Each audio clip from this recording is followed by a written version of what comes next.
Eu fiz um vídeo falando sobre como os elementos temperam a nossa personalidade.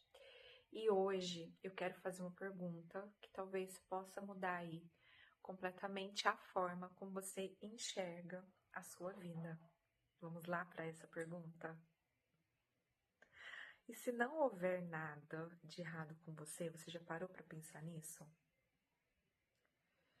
E se a ansiedade, os relacionamentos destrutivos, a exaustão, as compulsões, o medo, eles forem respostas de um corpo que passou muito tempo tentando apenas sobreviver? Você já parou para pensar? Hoje eu quero conversar com vocês sobre trauma. É um assunto bem denso. O meu nome é Alana Silva, eu estou à frente do Ayamara Terapias e eu vim convidar você a mais um momento com o seu eu. Peço que, para aumentar a nossa egrégora de expansão de consciência do saber, você compartilhe esse vídeo com alguém que goste de aprender. E se você gostar desse conteúdo, mais ainda, curta e comente as suas percepções. Assim, o YouTube irá reconhecer este conteúdo como relevante e vai entregar para mais pessoas que gostam desse tema. Então, vamos lá? Eu assisti um documentário um tempo atrás do Gabor Maté, chamado A Sabedoria do Trauma, e algumas reflexões me atravessaram bem profundamente, porque eu sou uma terapeuta baseada em trauma informado, em trauma informed. E logo no início ele traz uma ideia muito forte, que os seres humanos, eles atravessam o sofrimento até encontrar a verdade. E eu sou prova viva disso, eu já vi muito isso. E talvez seja por isso que o trauma, ele faz a nossa vida, ele rompe a nossa conexão com nós mesmos, até que a vida nos obrigue a voltar para dentro da gente, porque o caminho é para dentro. Eu acredito que o trauma não é apenas sobre aquilo que aconteceu, sabe? Que ficou no passado. É o que aconteceu dentro de você como resposta ao que a gente viveu. Então, o trauma como o espírito do nosso tempo, hoje em dia a gente vive uma epidemia emocional. Eu percebo muito isso, que a ansiedade ela virou uma rotina, juntamente com a exaustão pela produtividade, a distração como uma anestesia na forma de vício. E eu percebo que existe uma dificuldade coletiva de permanecer presente dentro do nosso corpo. E isso vai aparecendo de muitas formas, no consumo excessivo, eu vejo na compulsão de pornografia, na hiperestimulação, na necessidade constante de validação, nos relacionamentos tóxicos e em qualquer excesso. Então, o trauma se manifesta justamente dessa desconexão com a gente. A pessoa ela perde a capacidade de sentir a segurança dentro de si mesma, é como se você fosse perigoso. Então a pessoa ela tenta encontrar do lado de fora alguma coisa que alivie o que está acontecendo dentro. E o vazio continua, ele vai ficar ali. Porque a ferida ela não está no ambiente, ela está no sistema nervoso. Então, o cérebro que é traumatizado, o nosso cérebro humano, ele é moldado pelas nossas experiências. E principalmente na infância, gente. Isso é muito peculiar no sentido de ser muito forte e verdadeiro. Porque a criança ela não nasce com o sistema nervoso pronto. Ela aprende a se organizar emocionalmente através do ambiente, e nós, como exemplo, adultos. Então, quando uma criança ela cresce em medo, em tensão, em abandono emocional, com instabilidade, o cérebro dela adapta para sobreviver dentro daquele ambiente. Isso é muito importante de entender porque o cérebro traumatizado ele não está defeituoso, ele foi adaptado. Então, a parte que sofre a desestabilização é o córtex médio frontal. E muitas pessoas passam a vida inteira acreditando que tem algo de errado nelas. Eu fui uma dessas pessoas. Só que quando na verdade o corpo dela só aprendeu estratégias de sobrevivência, aprendeu a maquiar essa dor, esse trauma. E o trauma ele reorganiza o nosso sistema nervoso interno de uma forma que não é legal, porque o corpo fica em alerta, a mente fica muito acelerada, a pessoa vive esperando sempre o perigo, em hipervigilância, mesmo quando esse perigo já passou. E eu vivi muito esse estado de hipervigilância. E o que traumatiza uma criança? Então, uma das frases que eu vi nesse documentário é: as crianças, elas não se traumatizam apenas pela dor, elas se traumatizam pela solidão dentro da dor. É sobre você não ter com quem você compartilhar. Porque uma criança pequena, ela não sabe regular suas emoções sozinha, por isso que os adultos são importantes. Então, ela precisa de presença, de acolhimento, de segurança, de conexão. E o cérebro do bebê, ele é regulado pela relação com os pais, ou o pai ou a mãe ali presente. Então, quando essa criança ela sente medo, tristeza, abandono, ela não encontra apoio emocional, ela começa a se desconectar de si mesma, e foi o que aconteceu comigo e com muitas pessoas, principalmente com os adultos disfuncionais que foram os nossos pais muitas vezes. E essa desconexão ela continua na vida adulta. E aí esses adultos, eles não conseguem acessar o que sente. Esses adultos, eles têm dificuldade de se expressar. E esses mesmos adultos, eles se anestesiam o tempo todo fugindo. Porque em algum momento da sua jornada, o sentir ficou muito perigoso. E isso me atravessa muito profundamente, também como mãe. Porque hoje muitas vezes a gente vê, deixa seu filho chorar no berço quando bebê. Só que eu nunca consegui simplesmente deixar os meus filhos chorando. Porque hoje a gente sabe que o bebê, ele não precisa só de alimento físico, ele precisa de regulação emocional. E mesmo intuitivamente, eu já segui essa questão de ficar, de acolher. Só que muitas mães hoje em dia, elas estão traumatizadas, sobrecarregadas, sem apoio, sem acolhimento. E eu já vivi isso e é muito difícil. Porque eu estava saindo de um relacionamento extremamente abusivo, enquanto eu ainda precisava sustentar emocionalmente um bebê pequeno e também me sustentar. E isso foi muito desafiador.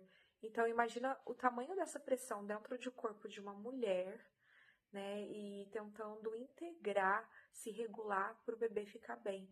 E por isso a gente precisa parar de romantizar a força feminina como se a mulher tivesse que suportar tudo sozinha. E não. O sistema nervoso de uma criança, ele se constrói dentro da relação dessa intercomunicação de pai e mãe. E se isso não é regulado, acontecem episódios, principalmente da criança, com raiva reprimida, e o nosso corpo, como ele se organiza disso. Porque existe uma emoção que a sociedade sempre ensinou muita gente a reprimir, é a raiva. Então, principalmente as pessoas que cresceram tentando agradar todo mundo. Só que quando essa emoção, ou qualquer outra emoção é reprimida, ela não vai desaparecer, ela vai ficar no nosso corpo. O nosso corpo registra. Isso é muito forte, isso é muito poderoso. E muitas doenças crônicas, elas possuem relação com anos de supressão emocional, gente. Isso é muito fato. Isso é muito triste também. Porque as pessoas, elas passam décadas ultrapassando seus próprios limites, engolindo as suas emoções, tentando manter a paz externa enquanto elas estavam ali em guerra por dentro. E eu já estive nesse lugar. O nosso corpo começa a falar aquilo que a pessoa nunca conseguiu se expressar. Eu tive muita dor de cabeça, eu tive muitas questões. E por isso validar as emoções é muito importante. E principalmente uma criança, ela precisa aprender a sentir a raiva. Sentir raiva não faz ninguém ruim, faz das pessoas humanas. E a questão não é descarregar a raiva com violência. A questão é aprender a regular essa energia emocional, que é muito desafiadora, e é assim que eu estou tentando educar os meus filhos, principalmente o menor. Dar essa vazão saudável para aquilo que o nosso corpo está sentindo. E esporte ajuda muito nisso. A arte, o movimento de autoajuda, a respiração, terapia. E o que adoece não é a gente sentir. O que adoece nós é a repressão constante desse sentir, é fugir, não querer sentir. Porque toda emoção, ela, quando é ignorada, ela continua procurando um lugar para existir. E aí o que acontece? Vícios como analgesia emocional, gente. E o vício quase nunca começa pelo prazer, porque ele começa pela tentativa de aliviar uma dor emocional. Então, quando alguém desenvolve alguma compulsão, a pergunta não é o que essa pessoa tem. A pergunta deveria ser o que essa pessoa está tentando suportar internamente? Por que ela está fugindo de ser ela, de sentir? Porque muitas pessoas, elas nunca aprenderam a permanecer dentro de si. com segurança, porque se você foi difícil, então a gente vai fugir.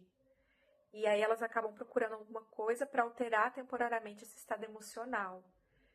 E aí, olha como o nosso sistema é ardiloso. Algumas fogem trabalhando, as workaholics, outras comprando, outras em relacionamentos abusivos, outras com compulsão, outras em substâncias e outras em hiperprodutividade também é uma forma.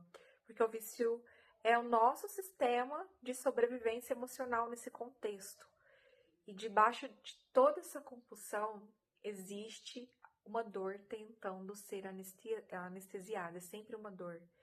E debaixo dessa dor, tentando ser anestesiada, existe um ser humano em que em algum momento não teve espaço seguro para se expressar. E é onde acontece o trauma. E hoje em dia eu sinto que a gente está vivendo um trauma coletivo, porque está acontecendo bastante na massa da humanidade. Não é isolado. A gente foi desconectado do corpo, da natureza, do silêncio, da presença, dos ciclos naturais da vida com esse calendário maluco gregoriano. E tudo hoje está estimulando o excesso, muita informação, de consumo principalmente, por conta desse paradigma materialista, excesso de comparação, de estímulo. É uma sociedade inteira funcionando em hiperativação emocional. E aí, esse sistema nervoso desregulado movimenta os mercados, né? Vamos à economia, consumir. E quanto mais as pessoas estão ali desconectadas dela mesma, mais elas estão tentando preencher esse vazio externamente. Então, o vício é esse consumo sendo usado como uma forma de anestesiar, o poder para anestesiar, a pornografia para anestesiar, a performance para ser o melhor, tudo mais, para se anestesiar. Só que nenhuma dessas coisas, elas devolvem o pertencimento que é interno, porque o nosso corpo continua pedindo essa reconexão. E talvez por isso tanta gente esteja adoecendo a partir da espiritualidade, da intuição, porque existe uma fome emocional coletiva de presença. Eu percebo muito isso. E os relacionamentos, as feridas emocionais, eles são sinalizadores também disso. Por quê?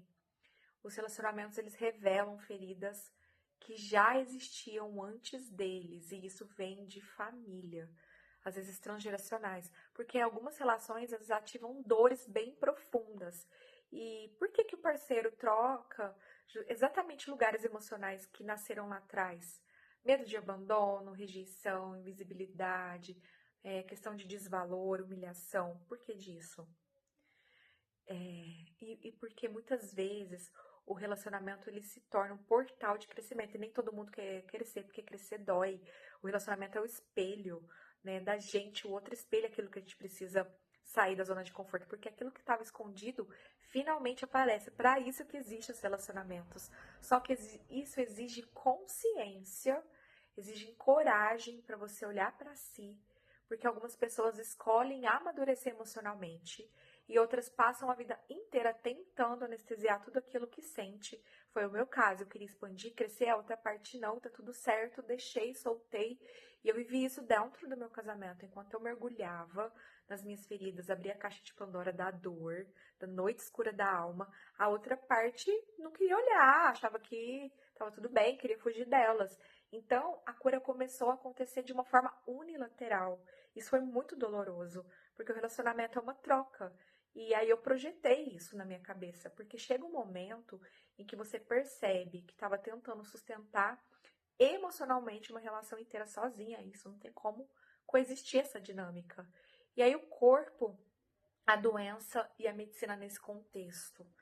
Eu acredito que a medicina moderna avançou muito, mas existe uma dificuldade enorme em enxergar o ser humano como um todo, principalmente quando eu preciso de atendimento médico. Hoje, muitos atendimentos duram poucos minutos. É um tempo só para medicar sintoma, não para compreender as histórias. Eu, como terapeuta, sou uma detetive, eu vou investigar. Só que o corpo humano, ele não funciona separado das emoções. Não tem como a gente ser um ser separado. A gente é um ser holístico e o nosso corpo registra tudo. Então, As doenças crônicas, muitas vezes, elas aparecem anos depois da pessoa vivendo muito estado de estresse, hipervigilância, autonegligência e supressão emocional, principalmente. Então, talvez a pergunta mais importante não é apenas a gente perguntar qual é a doença. E se a gente começar a perguntar o que essa vida inteira está tentando sustentar? Por que o seu corpo não está te ajudando? Por que muitas vezes o seu corpo está fazendo isso? Ele está tentando te proteger. Então, não conseguiu metabolizar, vai tudo isso pro corpo. Isso muda completamente a forma de olhar para a cura. E eu, como terapeuta, não olho uma pessoa como sintoma isolado. Eu estou investigando relações, padrões emocionais, estou investigando história, memória corporal. Gente, isso é tão. Nossa, isso é tão forte. Porque o ser humano ele é um sistema inteiro, ele não é isolado, não existe como a gente vê isso isoladamente. E a cura e o retorno verdadeiro do nosso eu acredito que é profundamente o que o trauma pode ser transformado dessa forma. O trauma, ele é uma lesão emocional, psíquica e mental. E tudo que é cicatriz, essas lesões, elas cicatrizam, então isso pode se cicatrizar. E marca presença, mas a gente não pode deixar a dor comandar a nossa vida. E a cura ela vai começar quando a pessoa deixa de perguntar o que tá de errado comigo e começa a perguntar o que aconteceu comigo. Eu acho que essa pergunta muda tudo. Porque essa pergunta ela abre o espaço para a compaixão, que é o que eu quero viver, o que eu prego, e que a humanidade tem que ser mais compassiva. E é por isso que eu quero ajudar as pessoas a se desenvolverem, a terem mais compaixão primeiro por elas mesmas. Eu quero ajudar essas pessoas a se expressarem, a sentirem, a ocupar esse espaço emocional dentro da própria vida delas, sabe? Porque ninguém precisa passar a vida inteira fugindo das próprias emoções como uma forma de fuga, de anestesiar. Isso alimenta o trauma de uma forma negativa. Porque existe eu tenho certeza, existe dentro de todo ser humano um eu verdadeiro, autêntico e inteiro. E o trauma, ele cria máscaras, defesas e a proteção que não te favorece. Mas ali debaixo de toda essa coraça tem tua essência viva que está ali, pedindo para se expressar. Então, o meu trabalho é ajudar as pessoas a voltarem para essa essência, para olhar essa sombra sem medo, sabe? Para compreender o próprio corpo, para ser mestre de si mesmas, a regular seu sistema nervoso e a reconstruir essa segurança interna. Então foi por isso que eu fiquei pensando e desenvolvi um método autoral Ankara, que é um acompanhamento terapêutico bem profundo, voltado para o trauma e reprocessamento emocional, sem você revivenciar a dor. E para quem quer aprofundar de uma forma mais tranquila, um código aromático, que é um perfume terapêutico desenvolvido para acessar essas memórias emocionais e trabalhar o sistema nervoso através do poder das plantas.